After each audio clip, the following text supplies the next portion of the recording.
Good afternoon, everybody. I'm Martin Elliott. I'm a researcher in Cascade, and I'm going to be chairing today's session. As you can see from the slide that's on the screen at the moment, this is a session on improving practice with fathers in children's social care, and the presenter will be Jonathan Scourfield. This webinar is part of a series of webinars and other activities that are being put on as part of the 10-year anniversary celebrations of Cascade. Cascade started in 2014, and so there are a number of events over the next coming months to celebrate the 10-year anniversary. So I'll hand over to Jonathan, and he can start the presentation. Hi, Jonathan Scourfield. Nice to see you all, or nice to see you've all come along.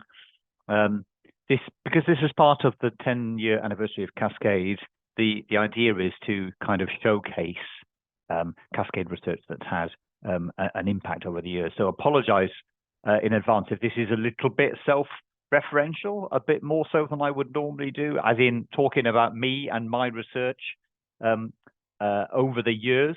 So obviously people usually present their own current study or whatever, don't they? That's normal. But in this case, I'm going to be talking about my research career apologies, a slightly kind of self-referential way. So bear with me.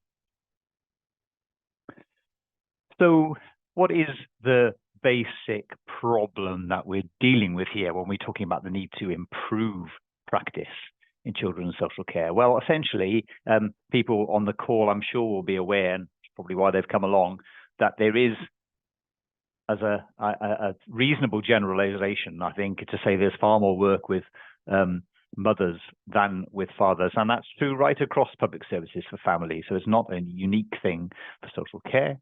If you look at, for example, the NHS and sort of pre and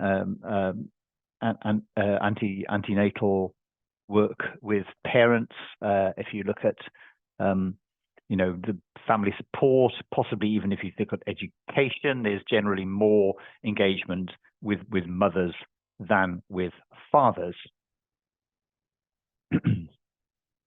And why do we care about that? Why should we want to change this? And with particular focus on the children's social care context, which is what we're talking about today, why should we want to equalize the attention to both parents? Just put a note here, of course, when I talk about both parents, we are talking about heterosexual families. There's obviously same-sex families where different issues apply, but we're talking here about heterosexual families where the focus is with the mother rather than the father. So why should we want to change that? Well, I think there's pretty strong arguments and evidence that it's better all round. Better for fathers themselves to have more of an input into decisions that are being taken about their children's lives, for example. Better for mothers in the sense that it takes the pressure off them. One of the unfortunate consequences of, in a children's social care context, mostly working with mothers, is that where changes are being expected of parents, where there are problems with the care of children, and social workers are making it clear that some things need to improve in the family situation. Often that pressure is therefore felt by the mothers because there isn't such good engagement of fathers. Better for children in terms of most children, most of the time, want to have quality relationships with both parents in a heterosexual family scenario, don't they? So better for children in that sense. However, it is a bit more complicated than that, of course. It's not true to say that, every parent is a positive influence on children. There's plenty of evidence that, father's negative behavior can have a negative impact on children. And that's also true of, negative behavior from mothers as well. So it's not the case that in every situation, every father is going to improve the situation for their children by being more involved in decisions about their lives. But overall, it's got to be a good thing to try and equalize the way that we're working with different parents. So I am going to talk a little bit in the early part this talk about my kind of historical research. And there's a reason for talking about the historical research on this, which is that I guess my general feeling is that nothing much has changed. So let's go back to 1997. Some familiar images there of Tony Blair arriving in Downing Street, and some Britpop images, indeed the Spice Girls, all happening in 1997, as was I doing fieldwork for my PhD. So the first piece of research that I did as an employed university staff member, and I went to a children and families social work team, which of course I'm not going to name, but I went to a team and did some ethnographic research. That was research which involved hanging around in the office and also doing lots of interviews, looking at lots of case files, having lots of conversations with social workers, focusing on this question of gendered practice, working with mothers and fathers in a child protection scenario. And this was written up in the 2003 book, Gender and Child Protection. Essentially what I described there, but this evidence comes from 1997 to be clear, hence the Britpop, etc. What I describe in that book is generally negative discourse in the social work office about men, and I used the term men when writing this book rather than fathers to be a bit more general. In fact, I think it's fine to use the term fathers in an inclusive sense to mean men in a fathering role. Whether or not they are biologically related children is kind of not important in terms of the quality of care and the quality of relationship for a child who lives with an adult man. So yeah, generally low expectations, I suppose, of adult men on the caseloads. There was, however, also some positive construction of men where mothers were seen to be failing in particular families, particular cases on the child protection caseload. And then in terms of how women were understood, there was quite a pervasive view that these were women who were oppressed by their social circumstances and often living with pretty negative male influences. But despite quite a strong understanding of the difficulty that these women were facing, there was also a sense of women being seen as responsible ultimately for protection. The idea of failure to protect being a term that was used in practice culture but only ever really applied to mothers, not to fathers. And there was a general approach of where a man, perhaps particularly a violent man in a family, was causing problems, that the stock approach was really to give the woman an ultimatum: well, you need to kick him out, or you risk the future of your own children with a hovering possibility that they might come into care. So that's the kind of thing. Obviously I'm saying that all rather crudely in a nutshell, but it's the kind of thing I described. And I suppose what I've found over the years since then, in the whatever it is, 27 years since I collected that data, that many of the same issues are still being described. So it's not on my slides, but I will mention, for example, a fairly recent study done within the last 5-10 years by Georgia Phillip and colleagues in the University of East Anglia, where they did a range of things, including talking to men themselves, which is something I didn't do in my study, and obviously a difficult, challenging group of men to get hold of for research, but they did that. And they also did some looking at large administrative data sets to kind of describe the patterns in terms of repeat care proceedings. And very similar themes really were being described about some of the same issues of gendered practice 20 years on. So yeah, this is the self-referential bit in particular. I'm just to show that over the years I have done a number of different studies, published a number of different papers about working with fathers. I'm not going to go into all these, it's not important. But just to emphasize again the fact that over the 27 years since that original 1997 study, many of the same problems in practice still pertain. I'm just going to round that bit of background off by telling you about the most recent CASCADE study, which is led by my colleague Nell. So this is a paper just out in the last couple of weeks. It is a study based on the whole world population, and this is crucially quantitative evidence, very much of that previous evidence base that I talk about, that many of my own papers and also other studies that have been done on this topic. Many of them are in the realm of relatively small local qualitative studies. The great thing about this piece of research that Nell's just done is it actually gives us research on the whole of Wales, and makes comparisons between all the children coming into care in Wales in a given period and all the rest of the children in Wales. So she describes some kind of worrying trends. So where there were specific adult problems present in households, she was looking at things like substance misuse and mental illness, some of the commonly seen parental problems where children come into care. Children were more likely to come into care where the mother had these problems than when another adult in the household did. Deliberately say another adult in the household rather than fathers, because this is also the case comparing biological mothers with other women in families as well. So those problems in the biological mother were more likely to lead to children coming into care than if they were present in another adult. So to try and drill down into this a little bit more, Nell made a comparison of single adult households. And here she found that these risk factors in parents, again, had a much greater impact when they occurred in households headed by women as opposed to households headed by men.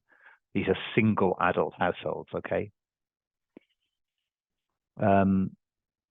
So this is research based on the last few years, and it's a robust data set in terms of the coverage, because often small qualitative studies, end up being a little bit selective in who ends up being involved in the study. This is all the children coming into care in Wales in a given period, so it's a very good coverage, and again indications of possible gendered practice. Now, we don't know why this is going on. We don't know that it's because social workers are making gendered judgments. It could be to do the referrals in the first place, couldn't it? It could be that because of perhaps wider assumptions in society about the roles of mothers and fathers, that in fact far more referrals are coming in for families which are lone mother households than lone father households. Who knows? But there are certainly some kind of gendered patterns to be seen there. So what I'm going to move on to talk about now is attempts to improve this situation. So starting off with, again, some slightly historical research. I led a study, kind of 12, 13 years ago, that was basically just developing and running and evaluating a training course for social workers on better engagement of fathers. So we have targeted social workers here, but I want to just acknowledge that that is not the only issue. There's the whole question of how people get referred in. Of course, there's the whole wider public sector as well, how fathers and mothers are worked with or not, and assumptions about fathers and mothers in the health service, the education sector, and so on. So what we did is we developed a 2-day training course. The first day very much based on raising awareness about the issue and the importance of the issue. The second one, skills-based, giving a basic introduction to the skills of motivational interviewing for application to fathers specifically. And what we found was pretty positive, but all of this was self-reported, so no kind of objective measures. This was just on what social workers told us themselves. We didn't see a change in team culture, so there was a mixed finding here. But we did see some improvement. So a significant increase in every measure of self-efficacy in working with fathers, that is social workers' confidence in different areas of work with fathers improved 2 months after the training. And when we asked them about which fathers in what situations that they were actually working with, there was an increase of both engagement of non-resident fathers and men living with children who are not putting them at risk. What didn't change was the engagement of men who were putting children at risk. Yeah, with men in families who were not putting children at risk and fathers not living with children, the engagement of those two groups did improve significantly in quite a major way 2 months after the training course. So that was all good stuff, but the limitation that this was just a single group, all of whom had the training. So we had no comparison with people who didn't have the training. That's a really important limitation of this study and a limitation of the evidence base from this. Come back to that in a minute for how we can improve that. And the other thing is that this was really only training. It wasn't doing anything else. So the training that we ran was quite narrow in the sense it was focused on training of social workers only. What the Fatherhood Institute then did, and my paper was a small scale evaluation of the Fatherhood Institute work. The Fatherhood Institute tried more of a whole system approach. Yeah, so they actually tried to really have an impact on the whole organization rather than just training practitioners. So they did case file audits before and after, and they fed the results back to the managers in the organization. We had action learning sets to support the training of practitioners, practitioner e-learning, and this was a much more slimmed down version of training. So it was briefer and it was online only compared to the in-person 2-day thing that we ran in the previous study I mentioned. And the Fatherhood Institute also did training for managers and safeguarding board members, that is members from different organizations, not just from social services. And this also had some positive impacts. The evaluation was a more difficult thing to do. We didn't have such a good response as we did for the previous study I mentioned. So the evaluation was a little bit mixed, but positive certainly overall, not quite such good increase in self-reported skills and confidence. But that was partly because we had a smaller response rate than we did in the previous study. But this brings us to the current thing that I want to tell you about, which is iSafe. Now, based on those previous experiences of developing a training course for practitioners, which had awareness raising, an element of introducing motivational interviewing skills for work with fathers, and the Fatherhood Institute intervention, which was much more multifaceted and trying to look at the functioning of the organization as a whole, including at a management level. The Fatherhood Institute, with input from myself and Nina Maxwell, Donald Forrester and David Wilkins in Cascade, bid for some funding from What Works for Children Social Care, and they were successful to run a randomized controlled trial of this thing called iSafe. Nice acronym standing for Improving Safeguarding Through Audited Father Engagement. Now, I was really keen to try and get a randomized controlled trial going here because, as I mentioned earlier, you know, if you're only evaluating people who've had a training course, following them up 2 months later, you've got no comparison point. You don't really know what they would have reported at that same point in time if they hadn't had the training. You know, you really don't know. The great thing about randomized control trial is it sets up this natural kind of comparison. There's often a certain nervousness about randomized control trials in the social care field. People are particularly nervous about any kind of randomization that has an impact on what kind of services that families receive. In this case, the thing that was randomized was as social work teams access to be trained or not, okay, and to take part in the other aspects of iSafe that I'll mention in a minute. And that is generally something which people are happier to randomize. It's a less controversial thing to randomize, and it will mean that we will get some really good strong evidence of whether this is effective or not. So yeah, the iSafe itself is coming to an end quite soon, as you'll see from the dates here, but the evaluation evidence will not be out until the autumn of this year. The evaluation is being led by Ipsos UK. So myself and the Fatherhood Institute colleagues who've designed iSafe have not been involved in the evaluation at all to preserve its independence. So it's a totally independent randomized controlled trial of the effectiveness of iSafe. So let me just tell you to finish, this is my final slide, I believe. Yeah, it is. Let me tell you a little bit about iSafe then. I realize that's a very busy slide, but I'm going to focus in. So this is what we call a logic model, okay? So a logic model basically lays out all the different elements of an intervention in a diagram form, but behind it is a kind of conceptualization of how and why the intervention is meant to work.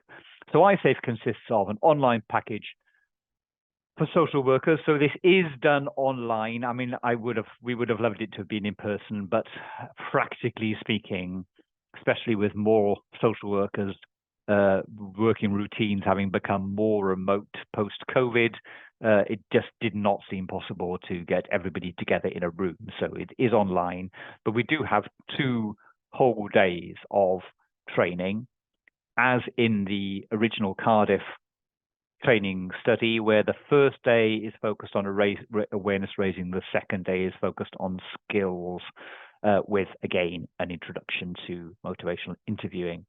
But that's not all. There's also QA training of quality assurance staff in local authorities and audit of case files to see what's happening in terms of the routine recorded practice in that local authority, working with fathers. We've also have working with fathers champions in the local authorities, and we've trained them. We've also trained delivered a webinar to local authority leaders. Important note there that is post-trial. So the effect of the local authority leaders webinar will not be assessed in the randomized controlled trial. Essentially, you're randomizing teams, but if you're talking to the leaders, that's going to have an impact on everybody, isn't it? So it wasn't possible to randomize that bit. Right, I'm not going to go through every single thing in this logic model, but just to give you a flavor of how this is meant to work, just cherry picking some things here, really. Increased knowledge in social workers, leading to increased motivation to engage fathers, leading to more engagement with fathers, higher quality risk assessments, and ultimately better identification of risks, improved child protection, better support for father-child relationships, and more paternal side kinship care placements. That's just taking the top row of the diagram there in terms of just that particular set of mechanisms. But obviously, as you can see, there's a lot more in the logic model than that. What I was trying to get across was something I've been doing research on for the whole of my academic career. We haven't seen a great deal of change in some of the kind of problems that I was noting all the way back in the late 90s. Other people have studied the topic since and have found similar things. Trying to be a bit more positive, we have developed this organizational development intervention, I like to call it. So it's not just training, it's other things as well, to try and improve the situation. It's now part of a randomized controlled trial, so we'll see what the results are in the autumn. And I won't say any more, but I'm happy to take questions and discussion. Thanks, Jonathan. As we mentioned earlier, for those that may have joined a bit later, if you have any questions, can you put them into the chat? And I can see a couple have arrived already, and we'll get round to those. Because I'm chairing, I'll use my chairing privilege to ask a question first while people have a think.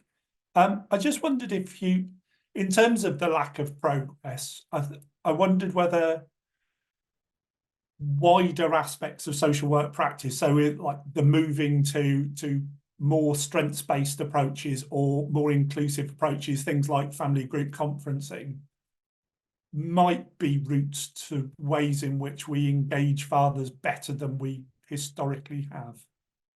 Yes, I think that's right. I think there definitely is potential of some of those approaches to show a change. I think some of those bits of evidence that I mentioned along the way have come from more, from in the last decade, say, where there has been a lot more emphasis, I think, on strengths-based practice, though. So there's definitely potential there. I think some of those approaches are fighting against a lot of risk aversity culture in the system. I mean, that's not just a social services thing. That's much wider. That's risk aversity in society. We do see a children's social care system that is bringing a lot of people into the net, and therefore it's under a lot of pressure and a hell of a lot of work to get through, and not enough staff, or not enough staff who stay in their jobs. So the system's under real pressure in a very risk-averse climate.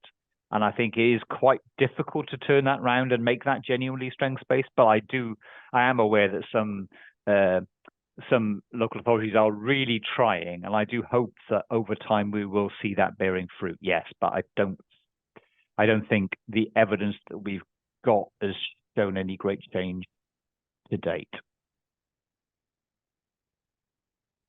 So we've got a number of questions already come in. So Nick Gray said, I've found since the Pathfinder in North Wales and now selected courts in the South and West Wales, fathers are being treated more fairly as children are spoken to before the first hearing, which has stopped a lot of PA taking place.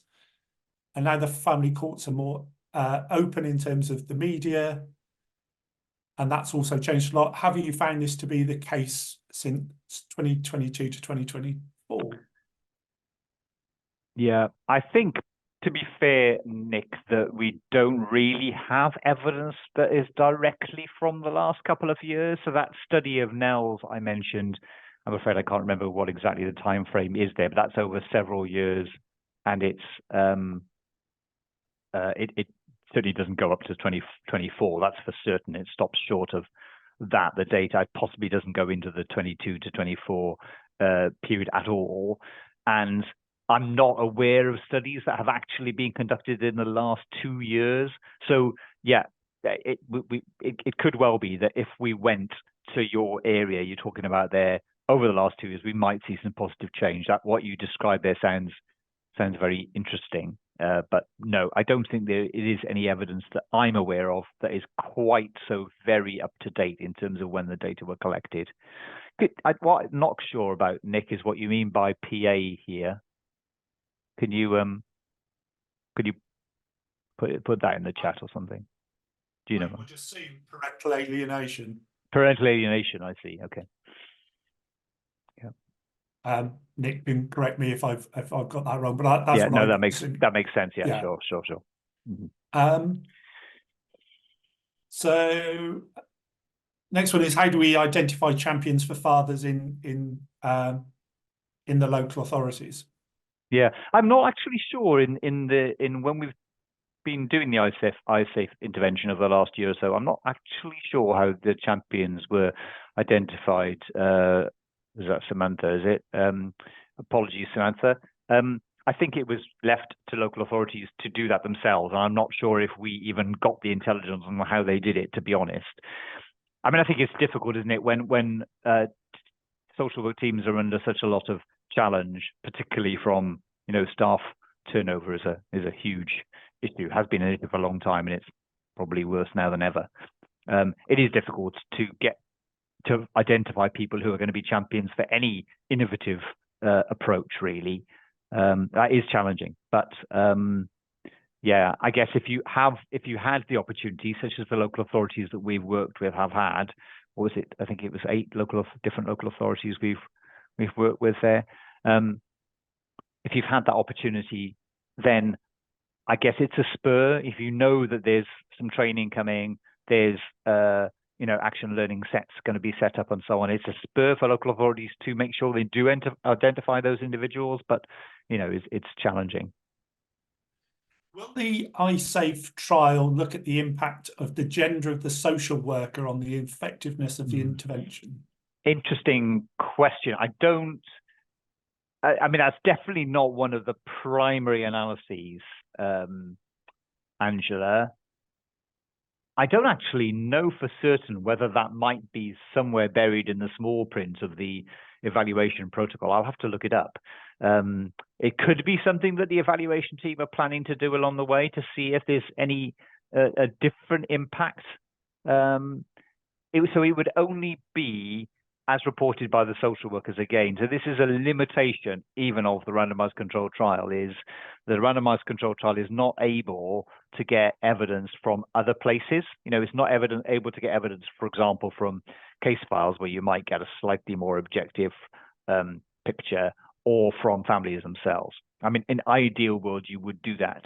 The reality is it's a very expensive, even more expensive piece of research that is actually going to get evidence from messy case file data or directly from families' accounts. So the only thing we will know is what social workers themselves and others in the local authority tell us has happened to their practice as a result of the training. But yeah, I mean, it would be really interesting to see if that's had a differential impact on men and women being trained. Now I've got a question about fathers in custody. Do you find that fathers in custody are still somewhat ignored by social workers? We work for Invisible Walls and still find some social workers are unwilling to allow children an option to visit their father in custody. I mean, that's definitely something that I have found over the last few decades at various points in studies.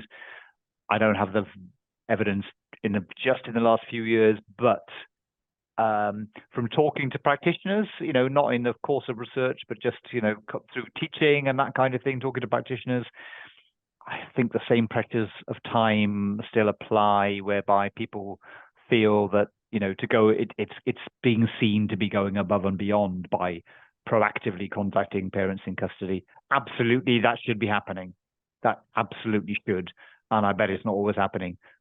But I guess you do need to, understand it in the context of very pressured practice. To our comments, but I'll read through them anyway. Pleased to see that there's a push for increased motivation about both parents. I'm concerned that non-resident parent, predominantly fathers, are interviewed after the resident parent. So the social worker comes to visit the dad with a stack of allegations. As we now see the transparency project in family courts, could we now look at transparency with social workers and interviewing techniques, possibly recording interviews that could protect both parties? I must admit, I would be in favour of recording far more social work interviews. I know that it doesn't always play well in the sector. I had the experience when I was a part-time policy advisor in the Welsh Government of that issue coming up, and there was a very strong reaction against it from some local authority leaders who thought that it would just play extremely badly with their beleaguered workforce. But essentially, I think we need to come round to thinking that it's a good thing. It's a good thing for practice to be open to scrutiny, and in a sense, if you've got nothing to hide, what's the issue? I do think it would be a good thing for more practice to be recorded, and actually avoid the alternative that you're not supposed to be recording it and then parents do on their phones anyway, which of course can happen now. So I think better to be more upfront and just absolutely allow recordings to be taken, so that often quite complicated conversations can be looked back on.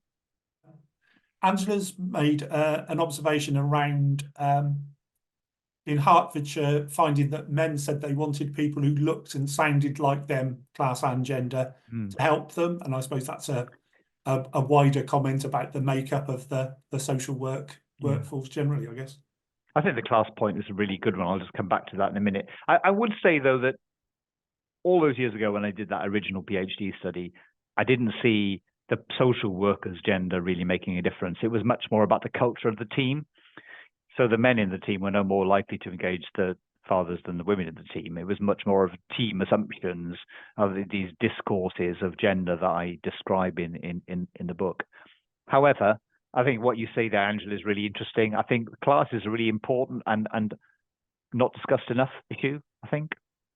The reality is that the vast majority of families that social workers work with are poor working class people, and many social workers themselves come from working class backgrounds, but I guess not as deprived working class backgrounds as the families. Typically, not always, but typically. And there is something important about that. Yeah, absolutely. That that social services can probably feel like an alien culture in class terms to many people. That is an important issue. And yeah, it would also be great to get more men in the social work profession, which is very heavily female dominated. Thanks. That's taken us to the end of the questions and comments. So I don't know if we want to give it a minute or two, just in case anybody's got a last minute question they want to quickly pop in the chat. Nick, there you go. Nick, you obviously type really quickly. I did a survey of all local authorities in Wales and asked that question: do you record meetings with parents? All reported back no. Some reported we will allow a client to record if they give us notice in advance, and it's done using an approved device that can double record so we can get a copy.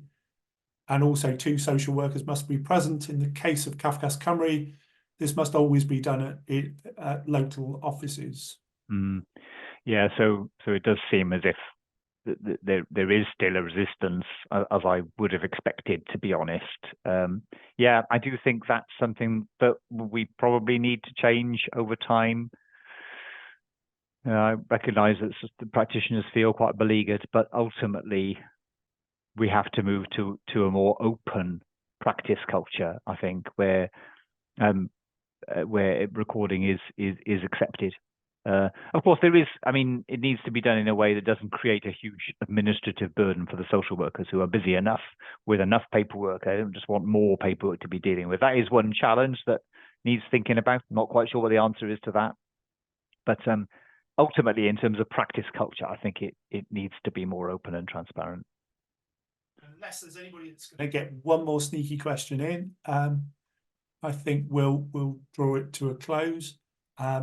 Whilst I give them a minute or so, I'd just like to say thank you to Jonathan for presenting. It's been really interesting. Thanks everybody for taking the time out to attend and for your questions, which have been really interesting.